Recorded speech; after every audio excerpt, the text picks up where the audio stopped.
Good morning all. I'm Bram Soenen. I hope you're all well and comfortable behind your computers at home or maybe at the office. I hope my colleagues in the panel and the organization are ready, and we can start with the welcoming slides and go into the introduction. So welcome to this webinar on how to perform technical documentation checks organized by the EEPLIANT3 project, which is a EU-funded pan-European project under the Horizon 2020 program. It's on concerted actions for market surveillance with the aim of increasing the compliance rate of energy efficient products. In the next slide, you will see some of the information to contact us, and maybe first say that this online webinar is organized by Working Package 5. There are, as you can see, 12 working packages under the EEPLIANT3 program, most of which are on inspection or market surveillance of specific product groups like air conditioners and lighting products, but there are also some horizontal working packages on screen in blue, and WP5 is on concerted training actions. So this webinar is one of the deliverables of WP5. The next slides you will see more information on staying in touch with the EEPLIANT3 activities. We have, of course, a website, we are active on Twitter, and we have the usual contact details. Go on, please. We also have, for the members of EEPLIANT3, we also have for the members of EEPLIANT3 an exchange program to visit maybe colleagues in other member states to learn from them. And I should also not forget to mention, please sign up for the EEPLIANT3 newsletter. Then you are reminded at regular intervals of our deliverables and activities. That's well advised. Okay, some practical information. So all your participants are muted. This is to avoid background noises. So if you hear background noises, that's from my side. We're also limiting the video stream not to overcharge the internet broadband. But you will have, of course, the possibility to ask questions during this online webinar. The questions can be filled in the questions section that you should see. And then if time allows, we will answer your questions or have your questions answered by the teacher at the end of their session. And there's also some time if we stick to the program timing at the end of this webinar. There are, I can see, 134 participants, so we will do our best to answer as many questions as possible, but you will group them in the Q&A document that we will send to you later on. Also, during the webinar, there will be some polls. Your answers to these polls will be anonymous, so don't hesitate to participate. We will show on screen only the general poll results, and we can launch one right now to see how this works and maybe to see if there are any technical issues. So let's go ahead with the first poll, please.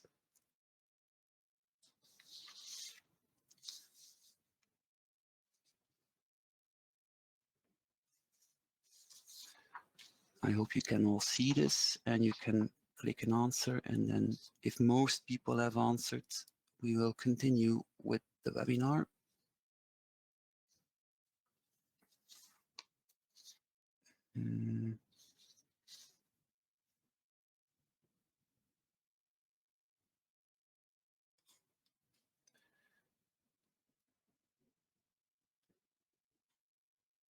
And I hope I don't have a technical issue now.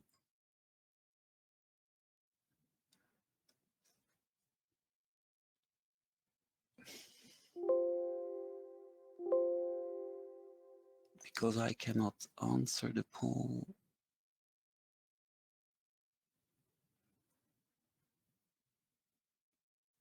Okay, there we have the results.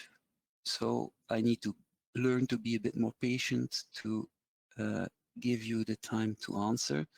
We can see on screen that most of the participants, as you would hope, I think, are in fact qualify themselves as or define themselves as inspectors. There are some policy officers and managers, and then 15% of people have another role within their organization. So that's a nice result.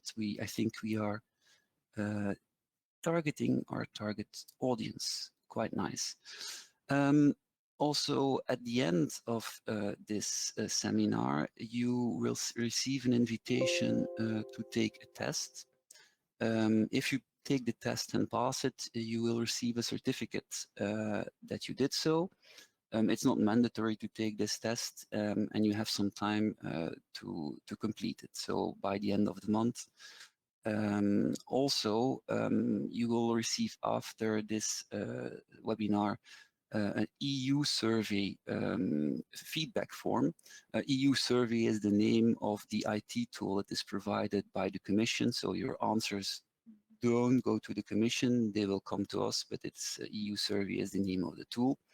I would like to invite you strongly to give your feedback on the webinar. It's very useful for us, and we would also like to draw some conclusions from how we performed for the deliverable report of the EEPLIANT3 project for further learnings for maybe yet another webinar in the future.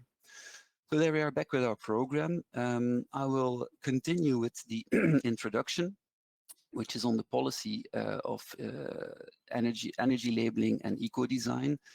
Of course, I think we're all convinced that market surveillance is very important to find out misunderstandings and cheating and ensure equal treatment.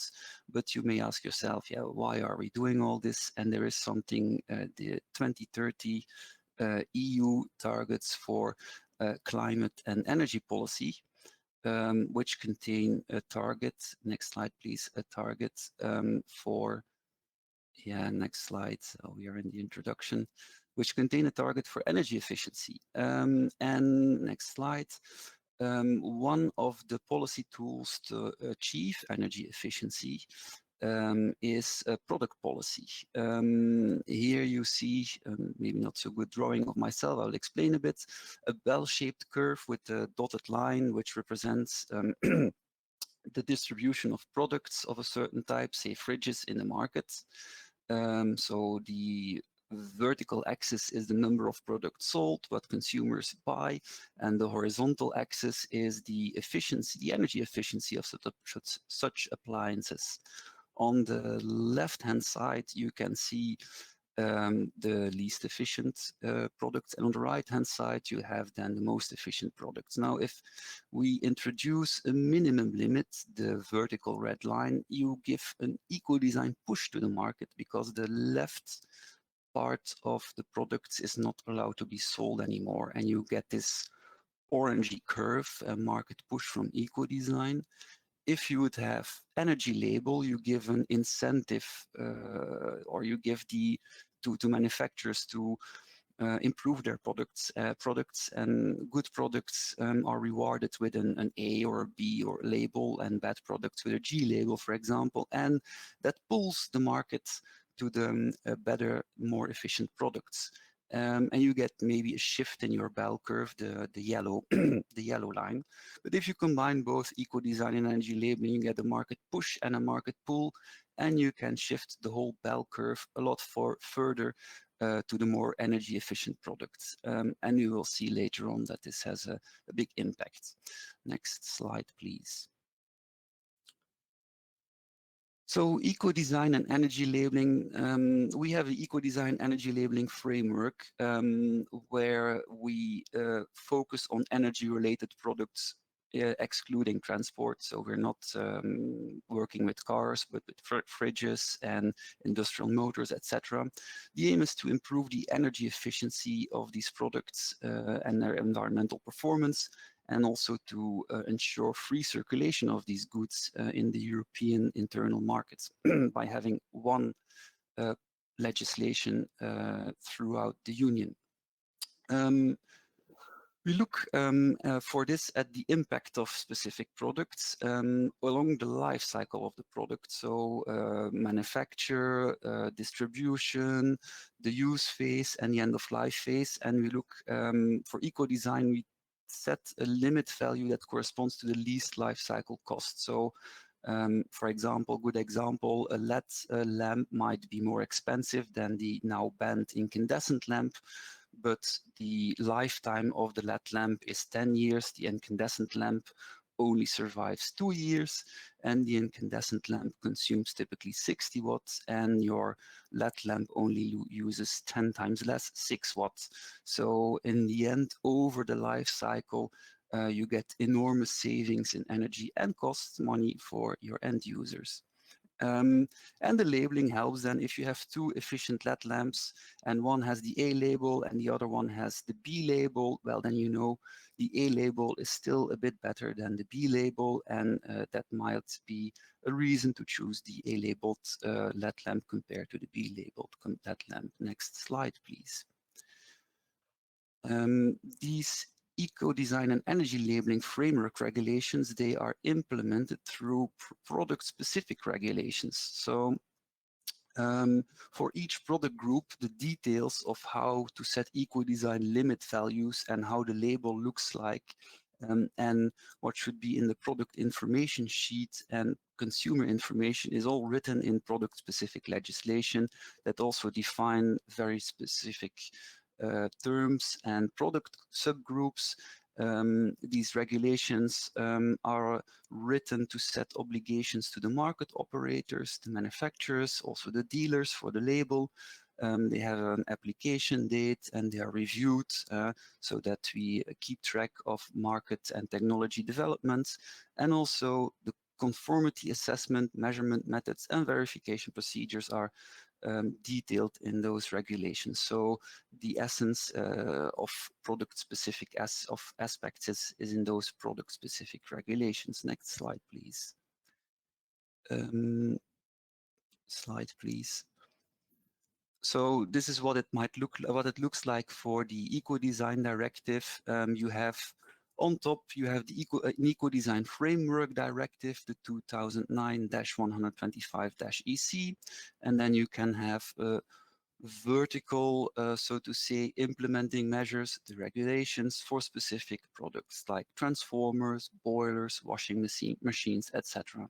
And in these regulations, you have all the specific requirements. There are also some voluntary agreements, and we also have some horizontal, so to say, regulations like for industrial motors or for standby use of various household appliances. Slide, please.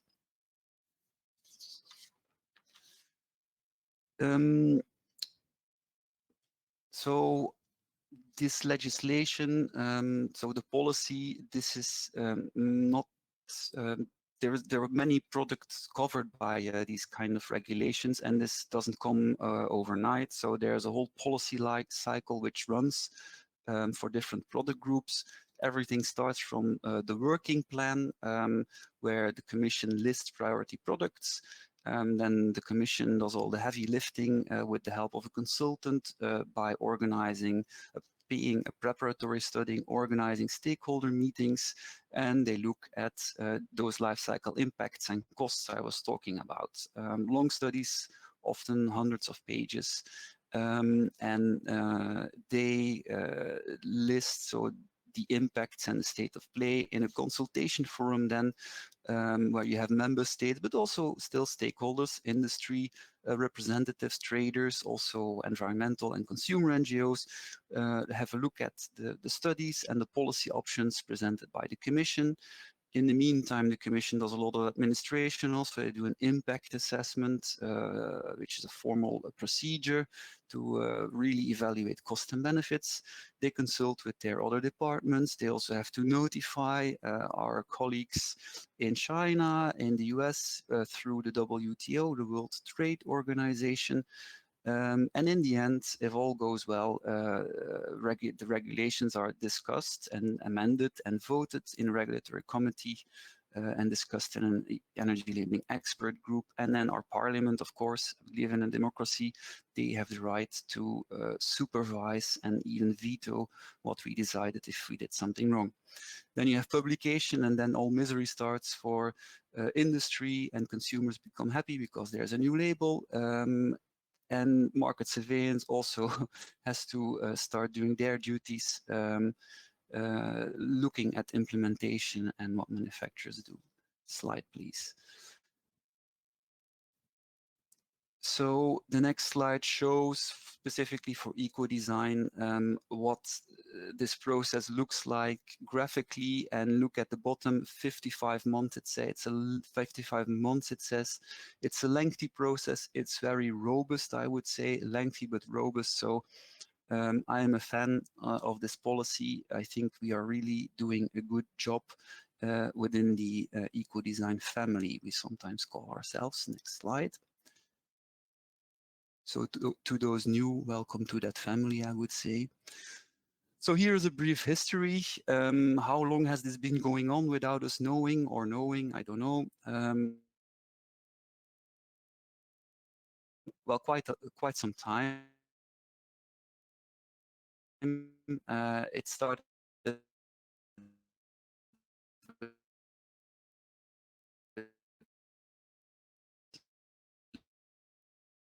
labeling. First directive was published in the early 90s, labeling directive, labeling regulation. Next slide. I'm getting a warning of a slow internet connection, which I'm going to ignore and continue.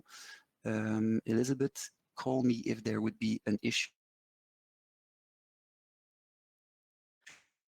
Bram, sorry, I'm the coordinator of WP5. My name is Elizabeth. I think you have some problems with your sound, Bram. With so the I think you broadcast. have to repeat. Next slide, please.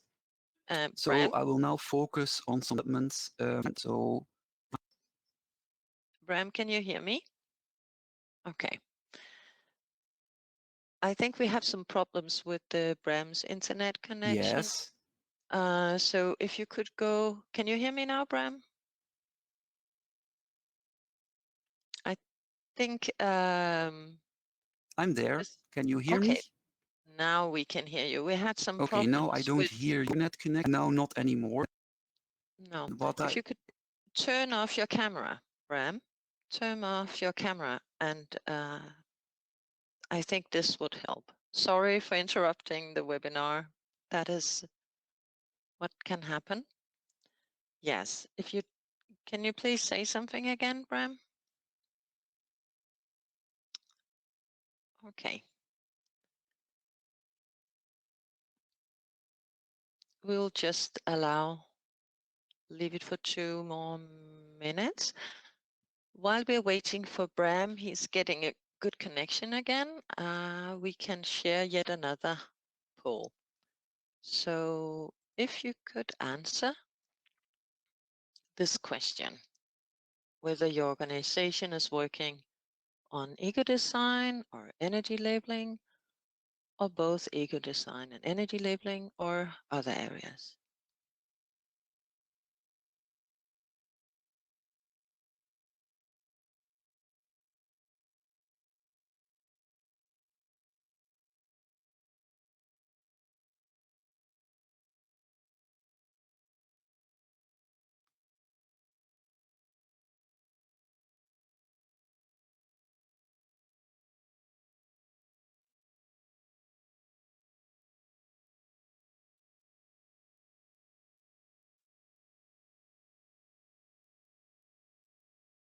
I'll just give you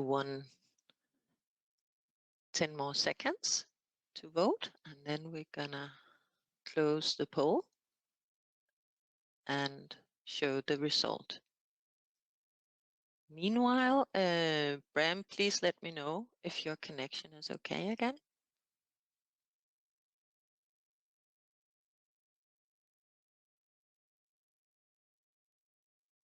Yes, let's see the result of the poll.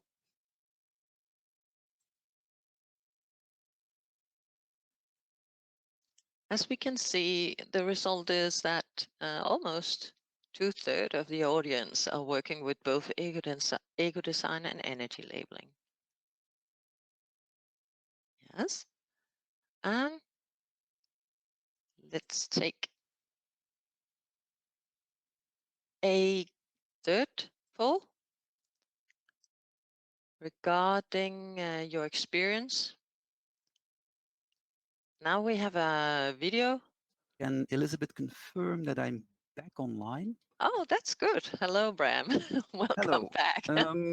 I didn't consider it because it never gave problems, but I was so foolish to use the Wi-Fi network, I believe. I plugged in the Ethernet cable to my laptop and now everything seems to be working Oh, that's good. flawlessly. Everything reconnects automatically.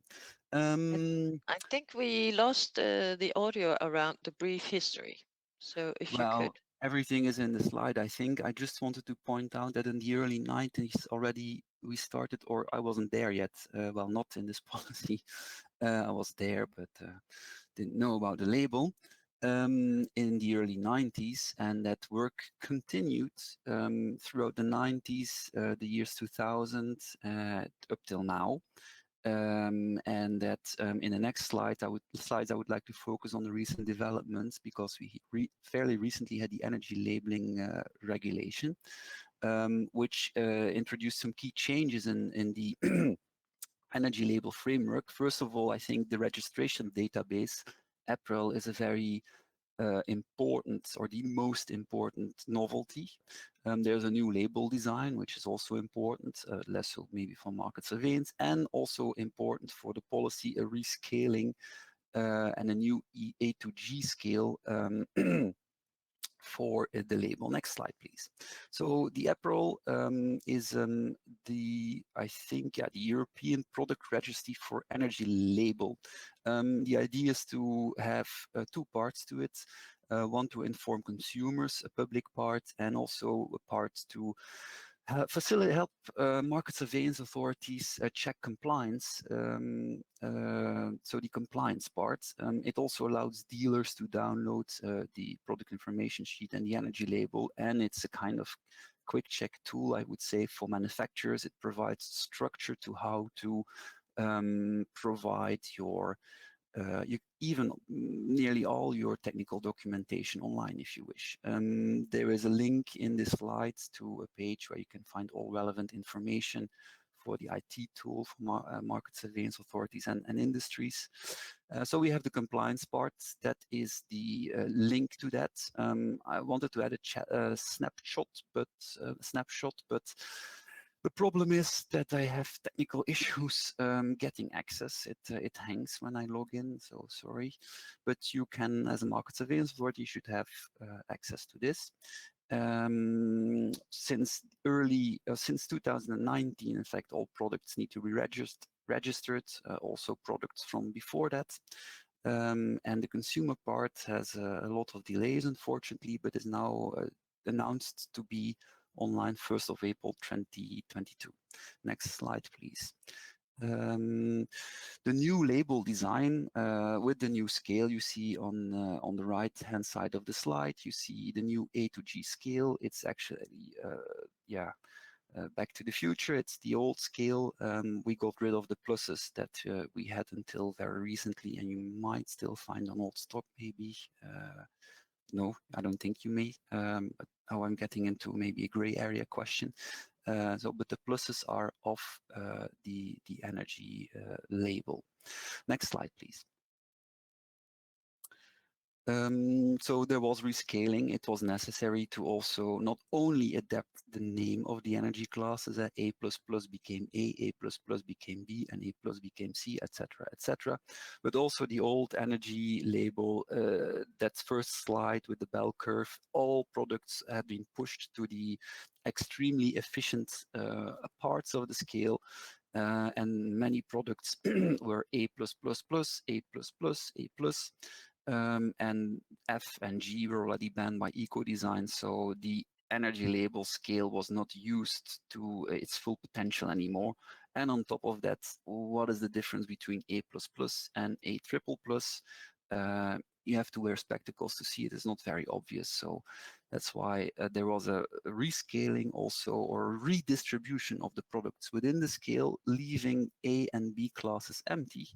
And the aim is to keep the label scale now adequate for the coming decade, so that we don't need to readjust the classes again, that everything is in the top of the energy efficiency ladder. Next slide, please.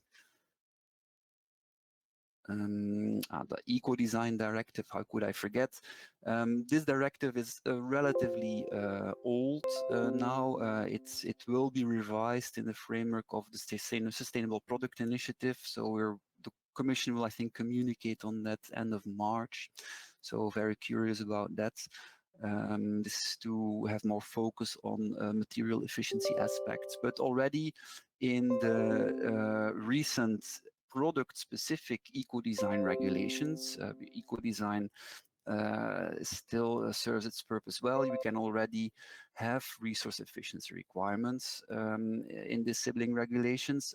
They focus mainly on repairability, availability of spare parts and repair information, and also delivery of these spare parts, but they also set requirements on dismantleability, disassemblability for material recovery, so at recycling. There's also a ban on flame retardants in housings of televisions, for example, and other examples, but this is product-specific stuff. And a new clause on circumvention was also introduced starting in 2019. In the aftermath of the Dieselgate scandal, I think. Now, actually, we have 31 eco-design regulations. I should check, it seems very high, but it's possible. 3 voluntary agreements and 15 energy labeling regulations, 5 of which have been rescaled in the new label that so they have been rescaled in 2019, and the new label applied in 2021 somewhere. And there you have the product groups, lighting products, fridges, freezers, dishwashers. So you can see the new label in the shops already. Next slide, please. Now you may ask, okay, this long introduction, is it all worth it? Well, with the recent rise in energy prices, and so the energy efficiency policy makes sense, I would say, for everybody. And thanks to decades long of persistent policy making, we now have 9 out of 10 Europeans recognizing the energy label. So it is a kind of EU iconic thing. People wear it on their ties when they're in EU meeting. No, I'm kidding. But it is something that has gained recognition. Also, 8 out of 10 Europeans say it influences their purchasing decisions. It influences mine. I have a look. It's an easy tool to compare products when you're in the shop, and it will also be more and more be usable online. If the April consumer part is launched, then we will probably get apps to make comparison even more easy. Next slide, please. Okay, this is all very nice. Do we know something more precise? Well, the Commission, of course, they want to keep track of their achievements, and there's impact accounting, which is regularly updated. The last version, I think, is a 2020 impact accounting, and we can see that the product energy efficiency policies account for an 80% reduction in energy consumption in 2030. In 2020, this was 10%. And these savings in 2030 represent 10% of the EU 27 primary energy consumption. So that means a lot of less coal, gas, and fuel burn. So that's 10%. That's a nice part of the objectives for climate and energy efficiency. Next slide, please. I think we're nearing the end. So we can say that eco-design and energy labeling in the field, we see they can achieve a quick market transformation, accelerating ongoing transformations and maybe consolidations. There are no negative effects on availability of products and prices. We even see purchasing price of products continues to decline. and also has positive effects on emissions, so household expenditure, of course, and also business revenues and jobs, and it also helps to reduce raw material consumption, water, but also other materials with repairability requirements. I believe I'm at my last slide. Please continue. Indeed, there is some pointers to more information, a part of the EEPLIANT3 website, of course, the Commission's webpage, and you find a reference to the framework directives, energy labeling and eco-design in the official journal, and also a link to the working plan if you are interested to know about specific product groups maybe. I think I'm at the end of my presentation. And I should give the word to the next speaker, which is a colleague. He is not registered as a panelist, so I will slow a bit down. Carl, I'm can in, you? Bram. Okay, sorry for letting you wait to sound check. Great. So you hear Carl Huibrechts. He is working for the Dutch Market Surveillance Authority for Eco-Design in the Netherlands. That's the National Market Surveillance Authority, and he will give the next presentation on preparation and sources of information. I will once more maybe for me say, please put your questions in the questions box. And I would say to Carl, welcome Carl, and please go ahead and start presenting. I will mute and dim. Thank you very much, Bram, and good to have you all here. I heard about more than 150 people that are interested in conducting document inspections. We heard a lot about the policy just from Bram, but now we have to go to the actual work. But as MSA, before you can start to look at the documents, you first need to have the documents, and you have to check which kind of documents you can require. You have to check, and that's what I will present. So all the documents that you can find. And then after my presentation, so other colleagues go more deeper and give more practical cases where they used this documents in the real document inspections. So what I will go to do in the coming 50 minutes is first, next slide, please.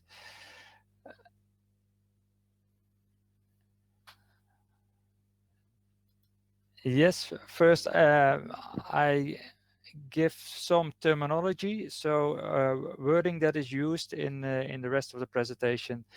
Then the technical documentation, general eco-design, energy labeling, and I will close with tips of gathering the documentation and some points of attention when you start the document inspection. Next, please.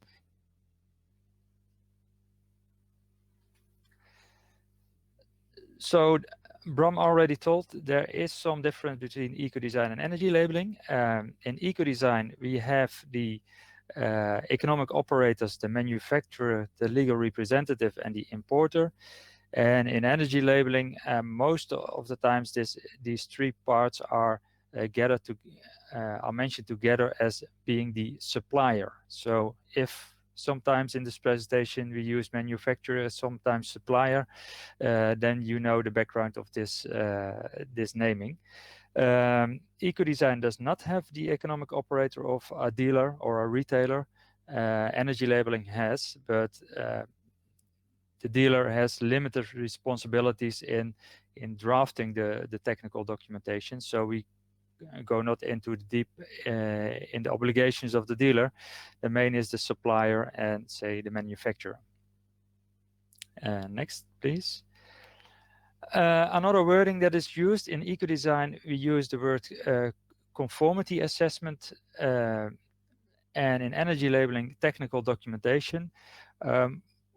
The interpretation, what we say as most MSAs is also for eco-design, the result of the conformity assessment is the technical documentation. So all there, in fact, we are using the same wording. Next, please. Values.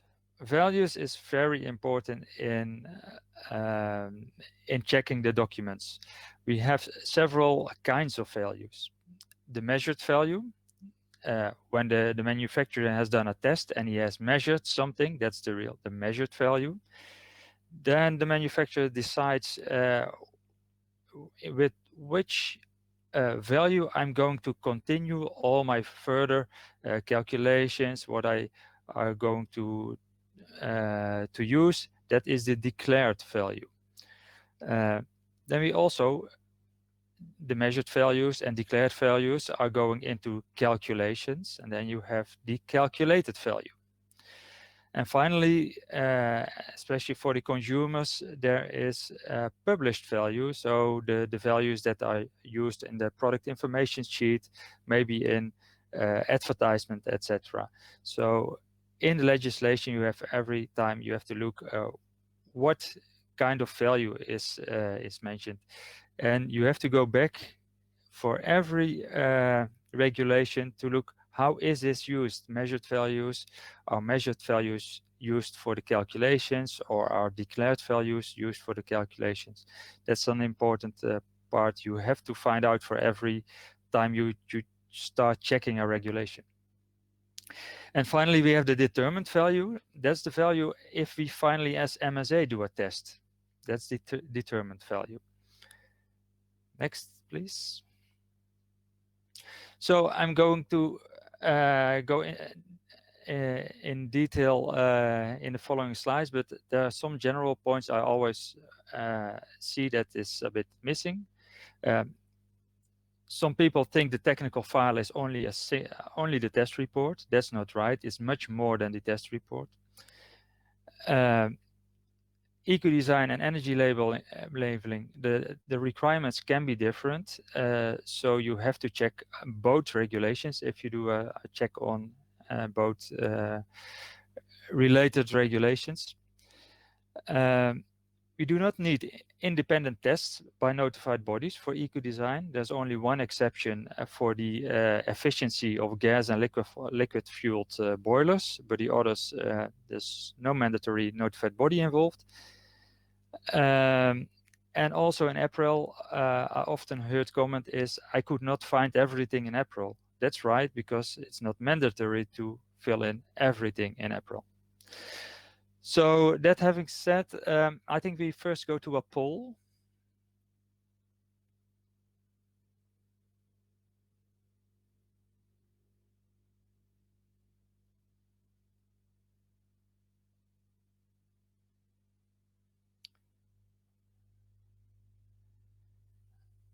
So as inspector, what do you experience as the most difficult part of the document inspections?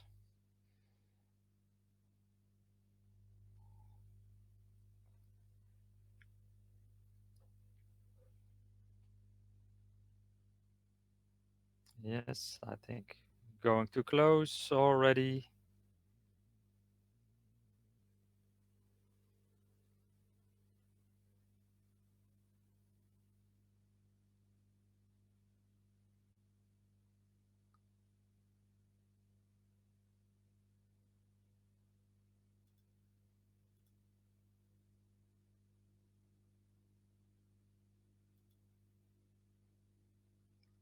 I'm not sure if there is a delay in my system. There we have the results. Gathering the correct documentations from the manufacturer seems to be one of the most difficult parts. I can understand that. We come back to with some tips and tricks at the end of this presentation. First, I go to continue with the eco-design. The eco-design requires a conformity assessment of the manufacturer, and he can choose between two main systems, the internal system of Annex 4 and the management system of Annex 5. We go deeper into Annex 4 because that's mostly used. And there are additional requirements in some are common for most product groups, and some are very specific for a specific regulation. So let's continue with the next slide. The declaration of conformity. Often this is not really part of the technical documentation, but you can use it. It's still a very important document that you can use from the start as a summary. You can go to the next slide directly. You see, for all documents you are going to receive, you have to check, is this the relevant document for this product? So is it involving the same manufacturer, the same model, the same regulations where it is tested on, the same standards? So for all the information you are going to gather, you have to look, is it related to this product I'm really investigating? And you see here a small box, DOI, the declaration or document of identity. We come back to that later. Next, please. So the Annex 4, I mentioned we're going to go deeper in it. What is mandatory in Annex 4 to be part of the technical documentation? The first is the description of the product and its intended use. It should be very clear what I just said, that all documents are covering the product that you are checking. So often we know one manufacturer buys a product from another manufacturer, often outside the EU, and puts his own brand on the product, or gives it another type number, model number. So it should be very clear that all the documents are about the same product. And also the intended use should be very clear, defined. For example, if you have water heater equipment, we can have there are different applicable regulations for boilers that only deliver sanitary water, and boilers that are used for space heating. So it's very important that it's described well what is the intended use of the product. And next, please. The used standards. It should contain the list of harmonized, the standards, harmonized or not. The manufacturer in the legislation says the manufacturer shall use the harmonized standard or other reliable, accurate, and reproducible methods. But for many eco-design and energy labeling regulation, there is not a harmonized standard yet. There is a transitional method published by the European Commission that has the most reliable technique and method available at the moment of writing that document. But still, if the manufacturer has another reliable, accurate, and reproducible method, then he is allowed to use it. But of course, he has to describe it very well. What are the differences with the standard, and that he can be sure that the product is tested according to the regulation. Always you have to look if there's a not harmonized standard, if the requirements are exactly the same as in the regulation. We had an example with lighting in the future. The standard said you had to burn the hours 4 hours before testing, but the regulation said you had to burn the lamps 100 hours before you start testing, and that's in that case the regulation is prevailing above the standard, as it is not a harmonized standard. Next, please. The results of the measurements. In eco-design, it's very specific that you have to include the results of the measurements. So not only declared values are used, you have to do show the results of the real measurements. And the measurements that are used as input for the calculation formula. So sometimes, of course, you have a measurement per second. You can doubt if that's required, but the measurement that the outcome of the measurement that you are going to use in the formulas should be clear in the documentation. What we often see in some non-EU test reports of non-EU test facilities, that they have only those fail-pass conclusions. And that's not sufficient. You have to describe the results of the measurements and how you have done the measurement. Next, please. The test conditions. Test conditions are very important. They have to comply to the regulation, to the requirements in the regulation. They are, for example, the ambient temperature and water temperature. For example, I take again a boiler. A boiler should be tested with input cold water of 10 degrees Celsius, and that is heated up till, for example, 65 degrees Celsius. But if you're going to test with an input temperature of, say, 30 degrees Celsius, then of course you use a lot less energy, and that's not allowed. So you have to use the input temperature as described in the regulation. If it's an accredited lab, then the accreditation body should have tested it, should have checked it. If it's not, for example, a manufacturer lab, this is allowed, but as inspector, it's important to check if they describe the test well and if they used the right test conditions. It's an extra point of attention for you as an inspector. Then information on how the product should be handled, used, or recycled. This should also be in the technical documentation, but mainly this is the information that goes also in the product information for the end users, the consumers, installers, etc. And also the recycling information and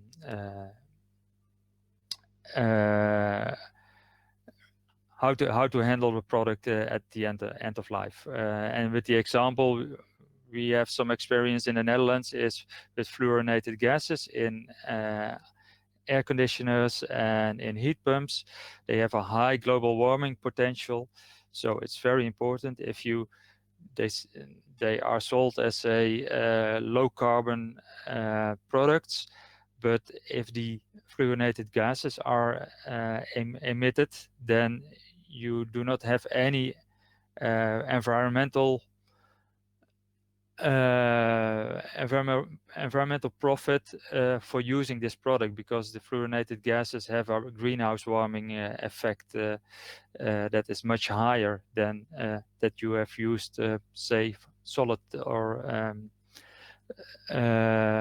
fossil fuels. So next, please. Another point at the end of this annex is that the manufacturer must take all measures to ensure that the product is manufactured in compliance with the design specification of the tested product. So besides testing this single product, what's we know often called as the golden sample, the sample that is compliant to all the EU regulations, the manufacturer in the conformity assessment, in the technical documentation, should always also make clear how that he takes care that every new product is also complies to this tested product and has the same performances. What you often see is that a product is put on the market, placed on the market for 3-4 years, and it's produced for in this time. There is some change of components, and recently we had an example that it was a LED component, LED lighting. It had other drivers, and the new drivers used a lot of more energy than the drivers that were used before. So also the efficiency went down of this lamp by using other components in the product.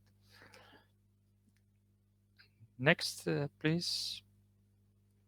So these were the points of the Annex 4. In the past years, there have been some amendments, and that are included in the implementing measures. So you can find this in most regulations. You can find these 3 points. Product information was already there apart, tolerances and values. And I will specifically the most recent implementing measures from 2019. I will go into these 3 points now. The product information. These requirements contain the declared values and the functional performances often. What's rather new is the spare parts and dismantling of the product. So you have to make clear where you can, how you deal with spare parts. In the new regulations, there they say that you need to have spare parts available for professionals and for consumers for a several time after the product is placed on the market. So that's new, and you also have to put it in the technical documentation. Software updates, we already all know that this is a important point.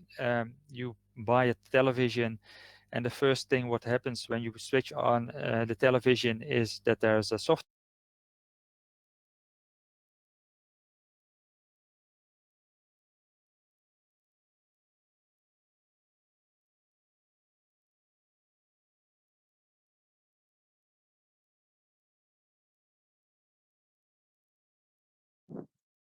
Hello again. I think we missed the sound from Carl.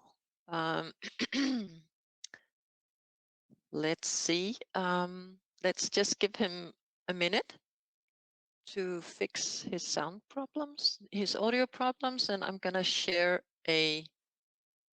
another poll. If you could please answer this one.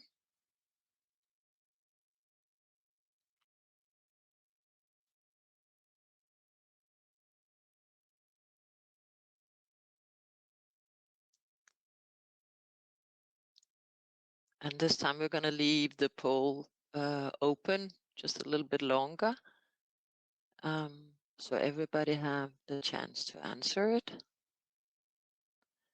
And Carl, please let me know when your audio. Do you hear me now? Yes, we hear you clear Okay. now. I just launched a poll, and about 60% has voted. So we just give it yet more 10 seconds in order to get all people to vote. Yes.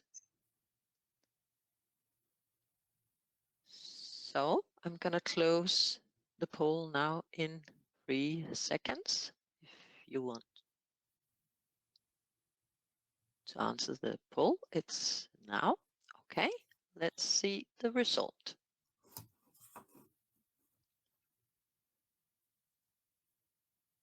Yes, so you can see.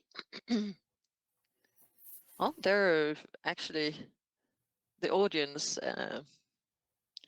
It's quite a big a mixture of many experienced and non-experienced inspectors. I can see that.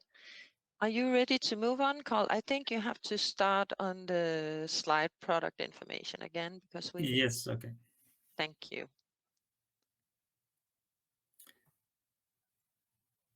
Leave the floor to you. Thank you. Yes, thank you. I was not aware that my sound was a bit worse. I switched off my headphones, so maybe you have some more background noise, but hopefully not. The product information it should contain the declared values and the functional performances. What's rather new is that it also has to contain spare parts and dismantling situation of the product. And what also is important, since the most recent developments in technology are the software updates. We all know the situation that you buy a new product, and the first thing what happens, like you buy a television and you switch it on and it asks for a software update. So there should be a list of the available software updates in the technical documentation, in the product information. Where you can find the product information depends of the regulation, and that's related to, say, who are the users of the product.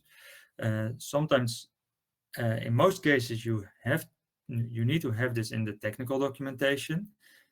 Sometimes on the product or on the packaging, like for example electric motors, where it's really a type plate, what we know from machinery directive. For more consumer products, you also often see that it should be in the installation manual or user manual on the product information sheet. And in most cases, the manufacturer has to upload it on a publicly available website. And this is, of course, an important source of information for the MSA to check the website. Next, please. Tolerances and values also included since I think about 2016, because the first one, the tolerances, manufacturers were kind of abusing the tolerances that were included in the regulations for the market surveillance authorities. And now it's very clear stated that these tolerances are only allowed to be used by the market surveillance authority.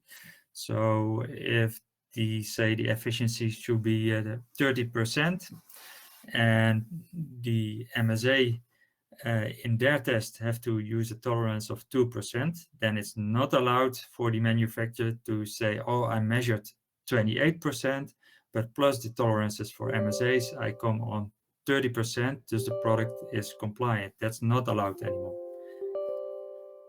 In the start, I mentioned the values, declared values, measured values. That's all rather recent. Is this specified that the declared value should not be more favorable for the manufacturer than a measured value. And the next value, the published value, is again not more favorable than the declared value.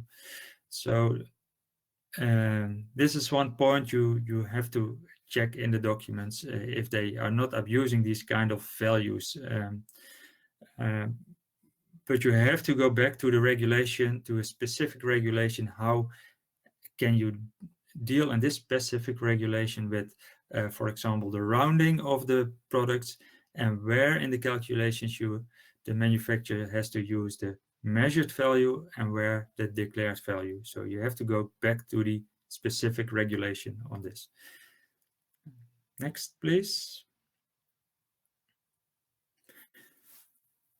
So what's also new is some specifications that I think most MSAs already thought this should be in the technical file, but it's more clarified with the regulations from 2019. When one manufacturer uses,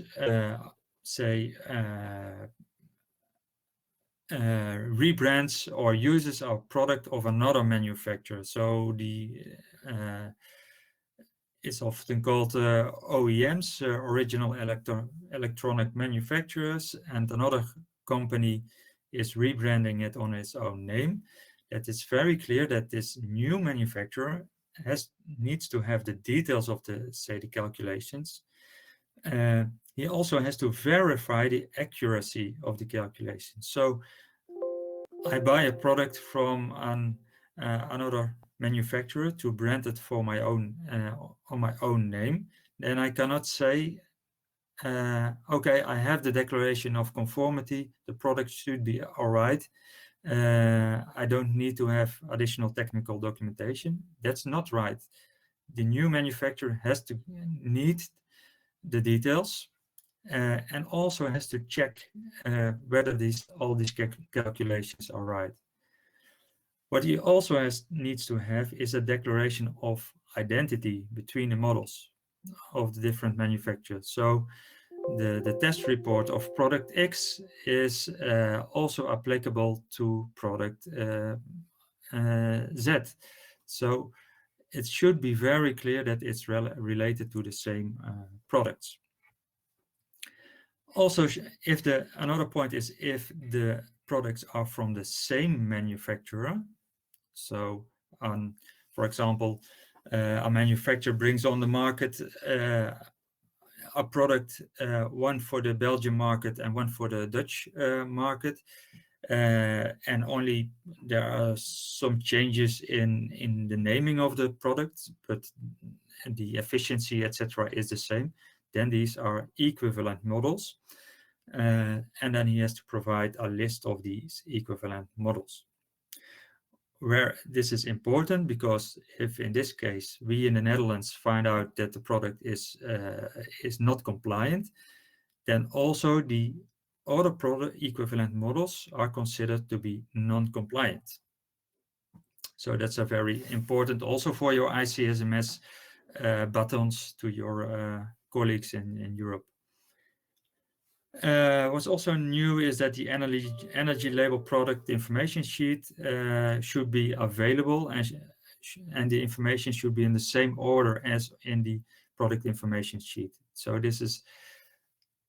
there's a more link between the energy label regulation and the relevant eco-design regulation. Next, please. The poll, I think, is this the poll we just had, or? No, this is a new poll. Where can you find the eco-design requirements for the technical documentation? This is a kind of check with whether you understood my explanation of the past, say, 5 to 10 minutes.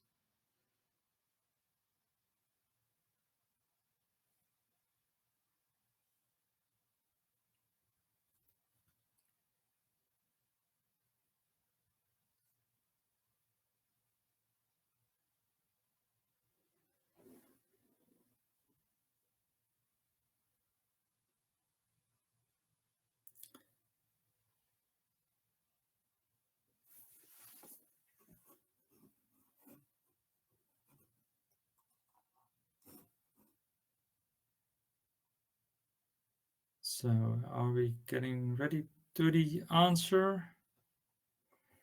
I'll just give it yet 10 seconds. I think it's a tricky question because many, but let's give it just 10 more seconds and then we close it.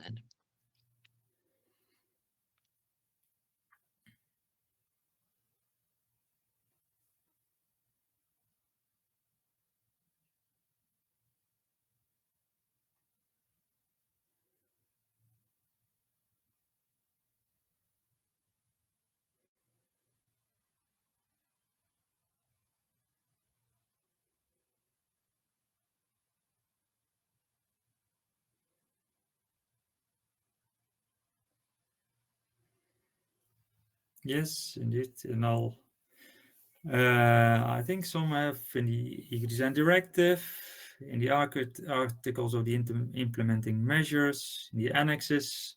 Yeah, the right answer is in all 3 parts you can find requirements. And that's an important point that also for me, being doing document inspections for several years and checking regulations, every time you have to check again the whole regulation.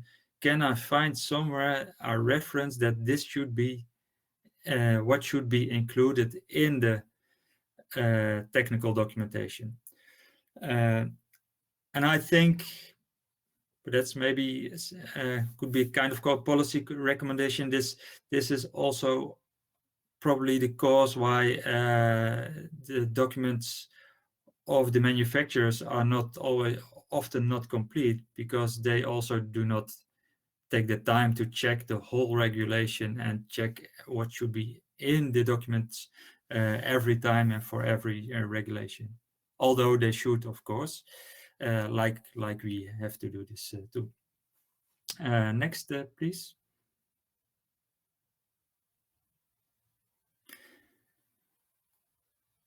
Yes, so that was the eco-design requirements, very specific in the regulations described, and then we go to the energy labeling regulations. There you have to have the difference between the overall technical documentation and the technical information part in EEPLIANT. And then we have the compliance part that's more specific as the public part. The technical information in EEPLIANT is limited, is even become more limited after the last amendments. And that's because the industry had problems with the sensitivity of the information that they had to enter. So there you see in that in some cases they only have to mention declared values and not always the measured values. But we come to this in the next few slides. First, the overall technical documentation. What is stated there, the manufacturer must produce technical documentation sufficient to enable the accuracy of the labels and the product information sheets to be assessed. This is not further specified in the regulation, in the energy labeling regulation, and also not in the implementing measures, so in the product related regulations. But in general, in say the ADCO, the Administrative Cooperation meeting of the European market surveillance authorities, this is considered as the overall technical documentation is the same information as required for eco-design. So it should include the test reports, it should include the measured values, etc. So there we refer to the eco-design part. The EEPLIANT compliance part, this is what I mentioned specified in the new delegated regulations from 2019. Some are not very changed, a general description of the model, reference to the standards, specific precautions for installation, assembly, testing, etc. And then what I just mentioned, the declared values of the technical parameters should be in it. So not the measured values, but the declared values. And the details of and the results of the calculations performed in accordance with the specific annex. In most cases, this is Annex 4 of the regulation. This also has to do that it should be automatically searchable. That's the idea for EEPLIANT, that you do not put in open text, but at the end that you fill in a kind of tables for your values. So this is rather limited compared to what is the complete technical file. Next, please. But the energy labeling regulation also says in Article 12.6, if this information is not sufficient for the MSA to do the check, then on request, the supplier should give the additional information. So if you require from the manufacturer, you can require the test reports, the measured values. You can require the whole overall technical file if it's not in EEPLIANT. What is in most cases the issue, you have to require the information from the suppliers themselves. Again, here, check the regulation and including amendments for the specific requirements. Always go first, before you start, check these regulations. Next, please. So this is all what should be in the technical documentation. And what I mentioned, you have to study the regulations, and what is important is that you have to check the versions that include the latest amendments, because the last part I mentioned with tolerances, the amendments of April, they are not in the original regulation. So if you check the original regulation, you cannot find them, or you have to check every single amendment. The most practical solution for inspectors is to check the consolidated version of the legislation. And below you see in this screen what's made blue, that if you search for a regulation, you find out all the PDFs in all languages, and above you see in blue the current consolidated version. And I advise you to check always this consolidated version. Next, please. What we saw is that it's quite a lot of information you will receive from the manufacturer, or you should receive from the manufacturer. Often several test reports, one test report for example, the efficiency, energy, one test report for sound measurements, etc. And you all have to go through them. Sometimes you have maybe hundreds of pages, Excel sheets, etc. So what we do in the Netherlands, and we have this also in the library of EEPLIANT, is an example of requesting this technical documentation. So be specific. Be specific to the manufacturer what you want and where you can find this information. For example, you ask, where is the measured power? What's the value? In which test report can I find it? Which page? And at the end, a checkbox that can be used by yourself, but also for the manufacturer. You can give to the manufacturer. So give them a bit of a hand to do the work, that it's sure that they have given all the information. Next, please.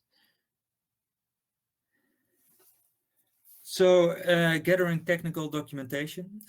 First, what came out is the public available information on the website of the supplier. Most eco-design regulations require that that information is available on a publicly available website.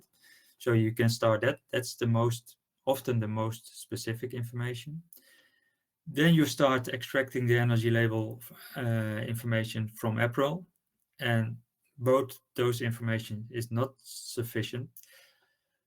So then you are going to request the supplier or the manufacturer in eco-design specific. What I advise is to highlight the obligation that they have to deliver this information in 10 days.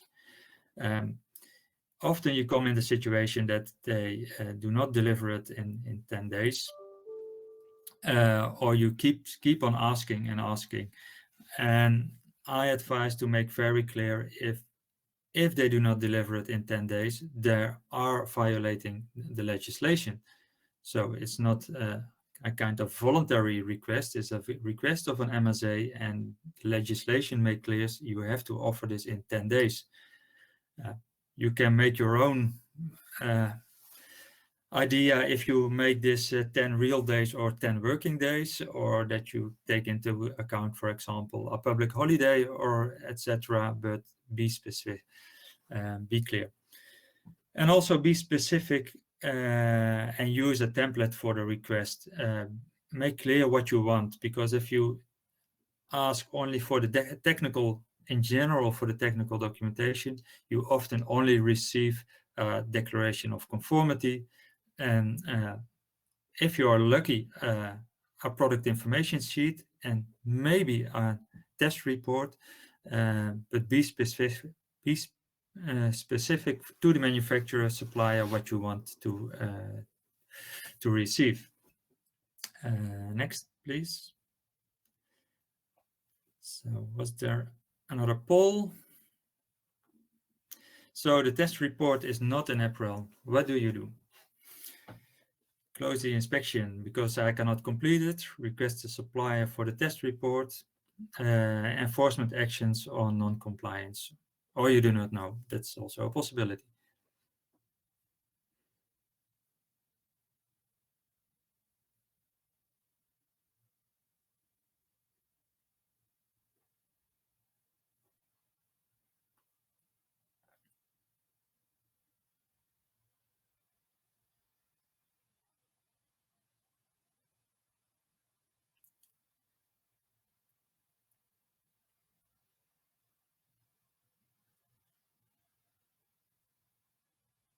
So do we have a few more seconds to fill this in?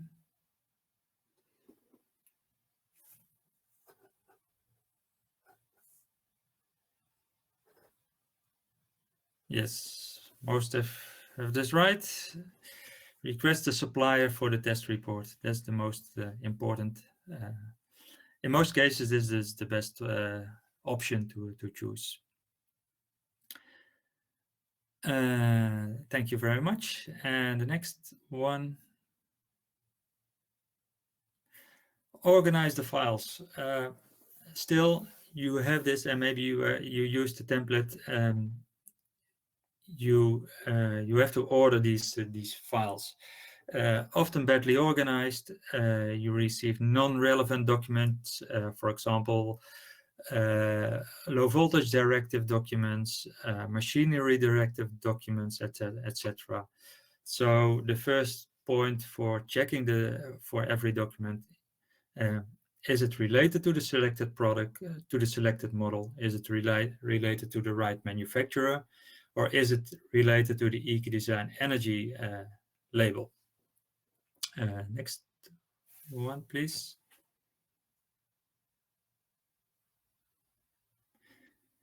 So here you see this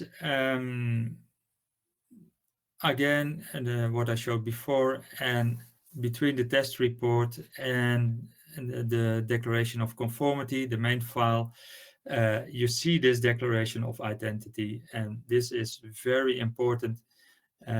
If you see test reports, the first point is if you cannot link this directly to the product that you are checking, there needs to be a declaration of identity. So that shows, that makes clear that the manufacturer declares that one product is the same as the other product. Of course, often pictures can make a difference, but you cannot see on pictures whether one chip is used or just another chip is used. That's not, you cannot see it on pictures.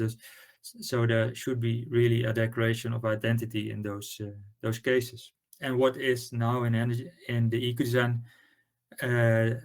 regulations specifically described that there is a need for the declaration of identity.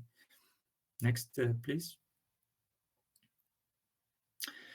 So this were the documents that you have to ask, that you have, and some tricks how you can request them from the manufacturer. And now I'm going to hand over the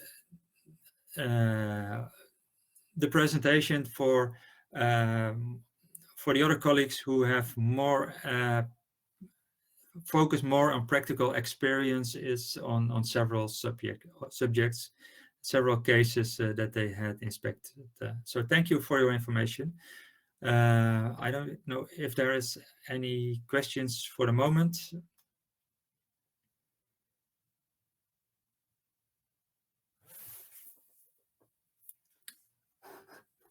I do not hear you.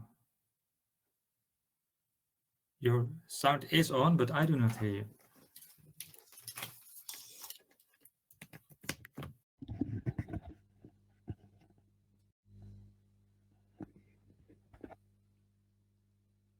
Bram, we're sorry we can't hear you. Your audio is not working.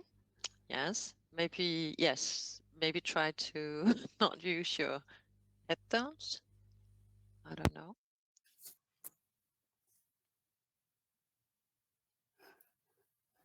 Let's just give. Can you hear me now? Now we can hear you loud and. Okay, I hope there is not an echo. Out. I just wanted to thank Carl for that interesting presentation. We learned a lot about the different types of documents, I think, and where we can find them, as well as the importance of values that you may find in technical documentation.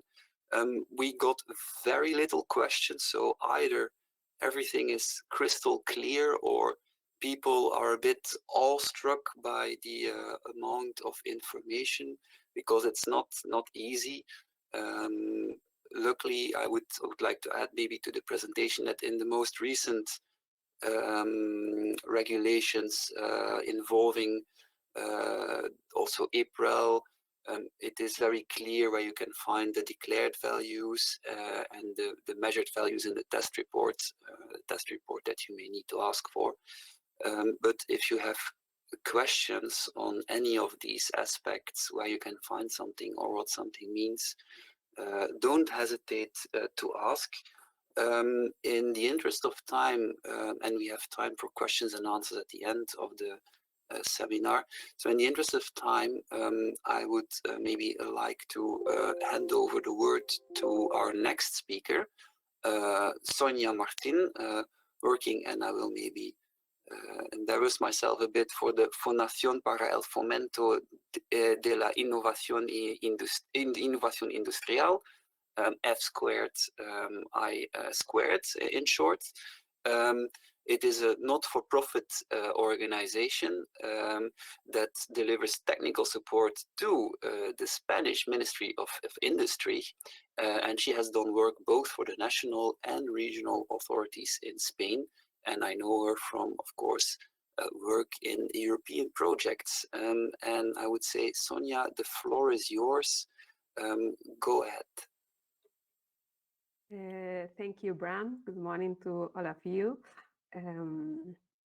My presentation is an example about a washing machine, about the all calls in theory. We are going to focus in the washing machine as a practical case. Next, please. So the first thing is to know what are the eco-design and energy labeling requirements.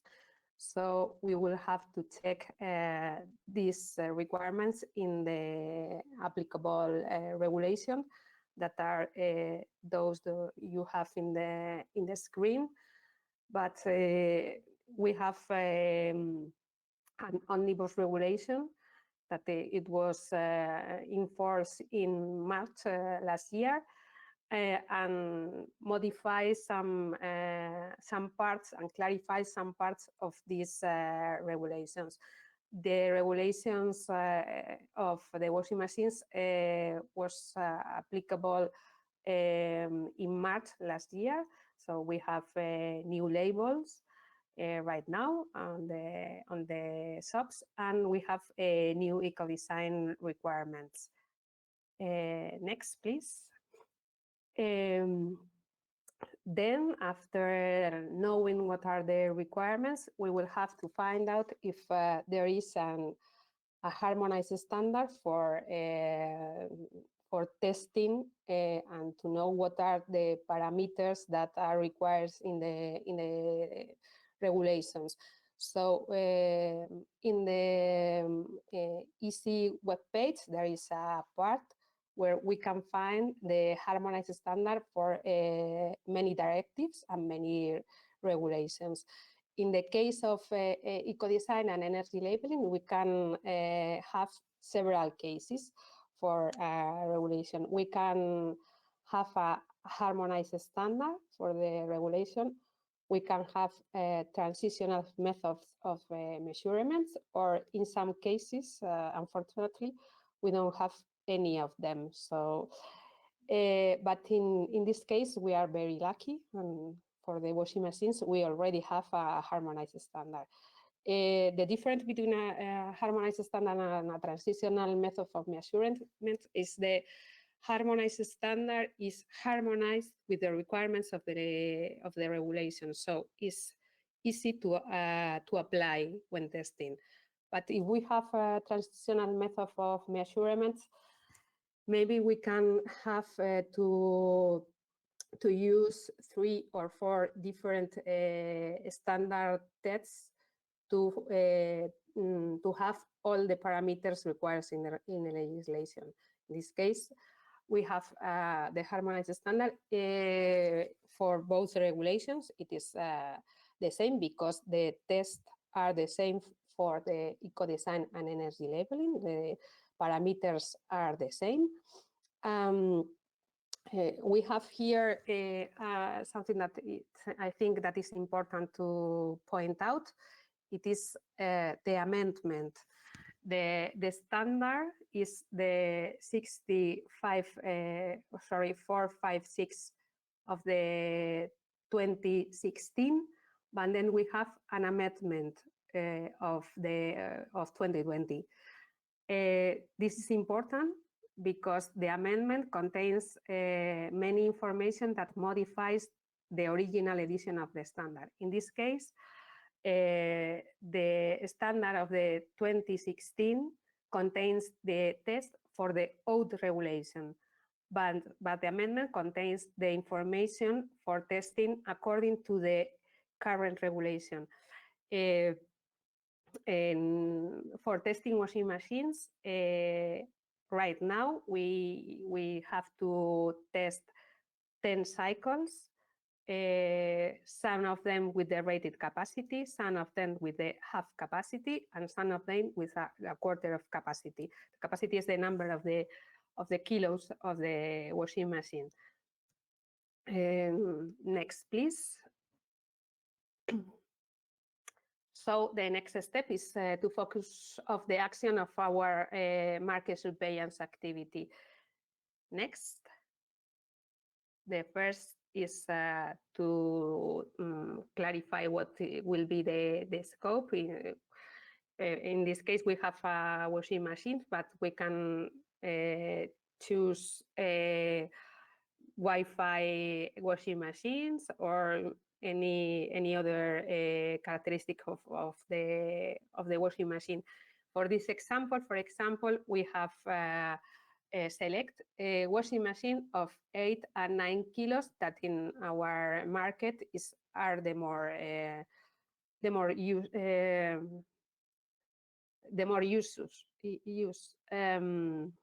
Next, when inspecting washing machines or their appliances, we can focus on different parameter. We can focus on the reparability requirements. We can focus on the energy consumption. We can focus on the noise. We cannot. We don't have to inspect all the requirements of the regulation. But in this case, we have select for this example to check all the requirements, so we will not focus on any specific item. And then the selection of models. What is the approach that we will use when selecting models? We can use a random approach or we can use a risk-based approach. In some cases, we can have some complaints about a model or about a trademark or history of non-compliance of some models or manufacturers. So we can select a risk-based approach, but in this case we have select a random approach.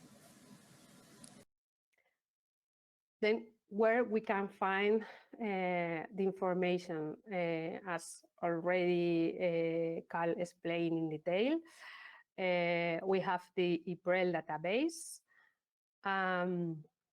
We can make a request to the manufacturer with the specific information needed for the inspection.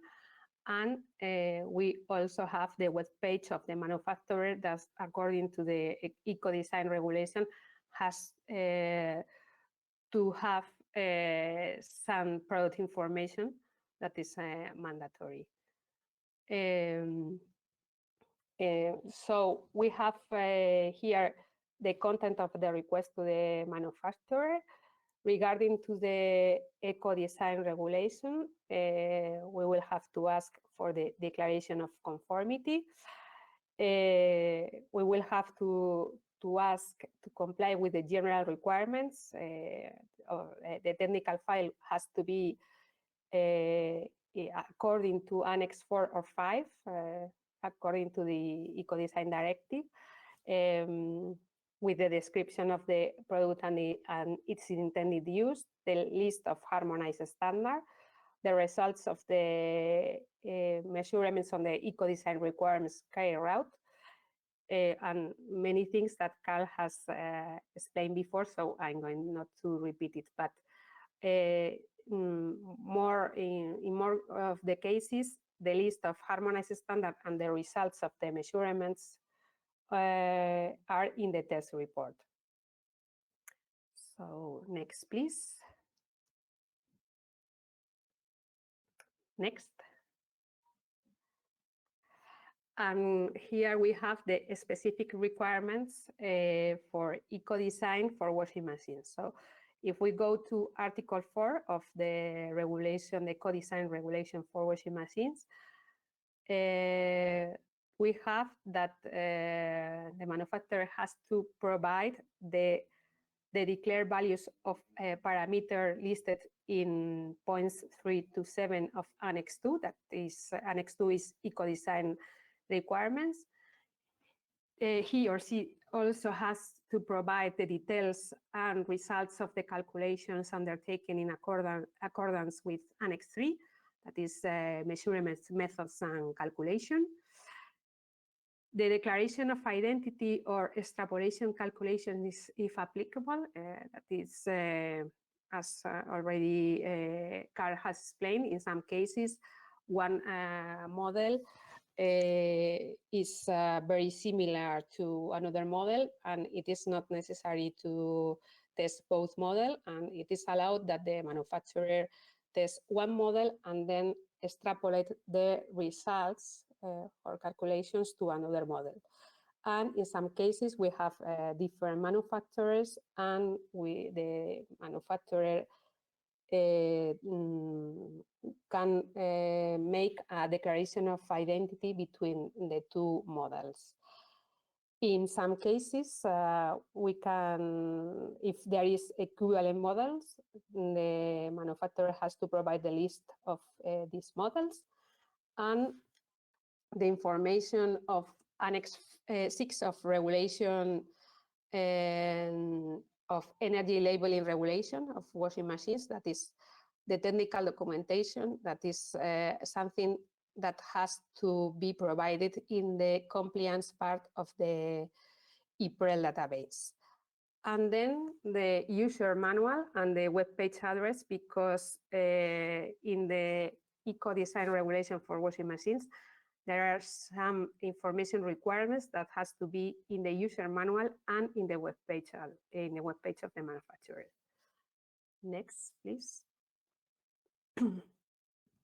And regarding energy labeling, the manufacturer shall provide the number of registration in EEPLIANT database. In the public part of the EEPLIANT database, it has to be the energy label and the product information sheet, and the QR code of the energy labeling has to lead to the this public part to the EEPLIANT database. And then in the private part or in the compliance part, only accessible to the Market Surveillance Authority is the technical documentation that has to be according to the requirements of the energy labeling regulation that are explained before. And in this case, the manufacturer can upload only a file with all the documentation, or they can upload several files. It's not mandatory how to do it. And in case that the test report is not in the EEPLIANT database, then will be asked to the manufacturer. Next, please. And then the preparation of tools. As it is already said, it is very difficult to have in one document all the requirements for concrete appliance. So in this case, we have developed in EEPLIANT3 an Excel file that is a template with all the eco-design and energy label requirements to make easier the document inspection. We will see it later in this presentation. And that's all from my side.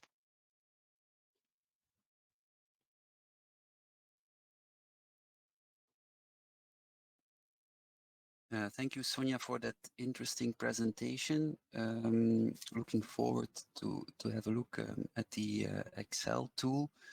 I think we have still very few questions. Let me see if I can come up with a question maybe of myself. So we were talking about the different values that you can have in the technical documentation file. If you test as a market surveillance authority a product and you calculate from your test results the energy class of an appliance, and the energy class is one class lower than the declared energy class. Say you determine a class B and the manufacturer says class A, but if you look in the technical documentation file, you see that the declared values are in fact all correct, so they are less favorable than the test values, and the test values are within the tolerance of your determined values. Who is right then? The determined class B by the Market Surveillance Authority, or the declared class A of the manufacturer? This is maybe already a more advanced question. I don't know if I maybe a bit early, but is that something that you can reply on the spot? Yes. In this case, it's not related to document inspection because there are some tests performed by the Market Surveillance Authority, and in this case, we have the 1+3 system. So in the case that the MSA test an appliance and is not according to the declared values by the manufacturer, then the Market Surveillance Authority has to test another 3 models and then measure all the parameters, or the parameters that are affected by the suspicious of non-compliance, make the average, and then if the average is not according the tolerance of the verification procedure, then it is a non-compliance. Even the technical documentation is okay. It's a non-compliance because of the test performed by the Market Surveillance Authority. Okay, thank you for that answer. I could understand it in any case, and we're very lucky to have a practitioner that is a speaker. Indeed, you're right. We are talking about technical documentation checks we can do from behind our computer, and we are not in a laboratory, in fact. I think we have now in our program, thank you, Sonia, I will thank you again. We have now in our program a small break till 11 o'clock. Please think of some questions if you like. We will reconvene at 11, as I said, and after that we will continue on till 1 o'clock. So take the opportunity to stretch your legs and get some refreshments, and see you in 20 minutes about. Thank you very much.